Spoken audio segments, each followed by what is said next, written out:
प्रेम से बोली बाबा बैजूनाथ की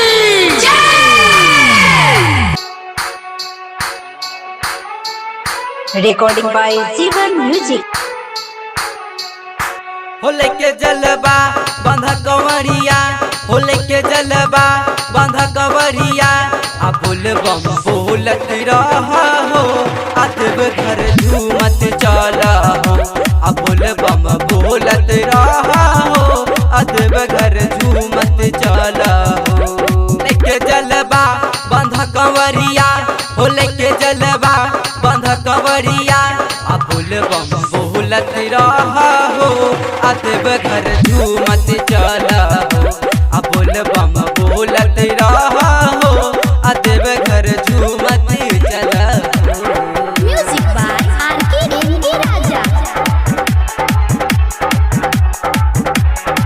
प्रेम से बोलिए शंकर भगवान की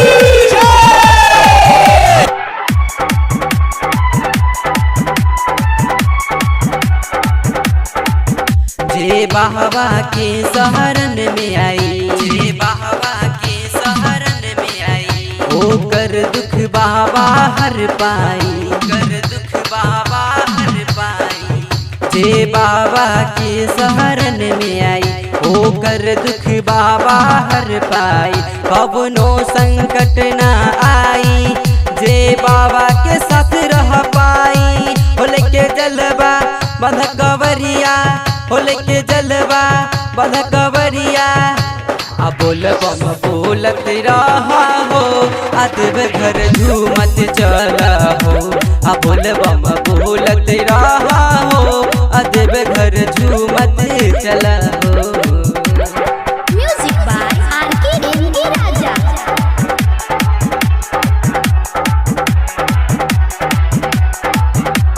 recording by Jeevan music.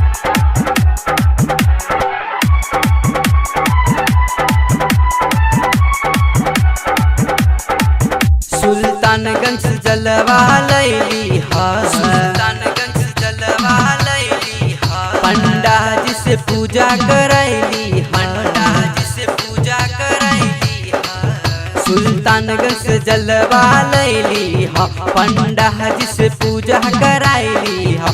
Shivling पे है जलवा चढ़ई हा, आह बाबा से बर मांगली हा। हो लेके जलवा बांध कंवरिया, हो लेके जलबा बांध कंवरिया, आ बोल बम बोलत रहा हो, आतब घर झूमत चला हो, आ बोल बम बोलत रहा हो, आतब घर झूमत चला हो। म्यूजिक बाय आरके एनके राजा।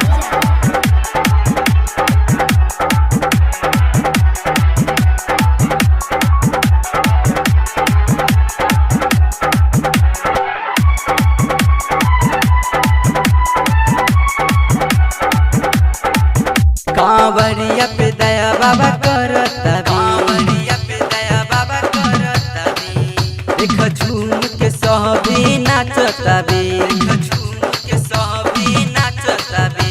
कांवरिया पे दया बाबा करता बे, देख झूम के सहबी नाचता बे। असो किट्टू भजन गावता रे, बाबा ओकरो पर दया करता बे। हो लेके जलबा बांध कंवरिया, हो लेके जलबा बांध कंवरिया, आ बोल बम बोलत रहा हो, आतब घर झूमत चला हो, आ बोल बम